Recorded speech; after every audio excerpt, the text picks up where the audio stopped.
पालघर जिल्ह्यातील केळवा धरण परिसरातील परिस्थितीवर प्रशासनाचे युद्धपातळीवर काम सुरू आहे। धरण परिसरात धूप रोखण्यासाठी गोण्या आणि दगडांच्या सहाय्याने तातडीने मजबूतीकरण केले जात आहे। जिल्हाधिकारी डॉक्टर इंदू राणी जाखड स्वतः घटनास्थळी उपस्थित राहून परिस्थितीचा आढावा घेत आहेत। धरणातील पाण्याचा प्रवाह आणि विसर्गावर प्रशासनाकडून क्षणोक्षणी लक्ष ठेवले जात आहे।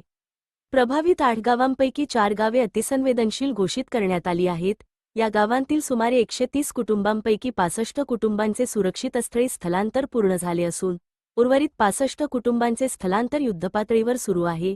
नागरिकांच्या सुरक्षिततेसाठी एनडीआरएफची टीम घटनास्थळी तैनात करण्यात आली आहे।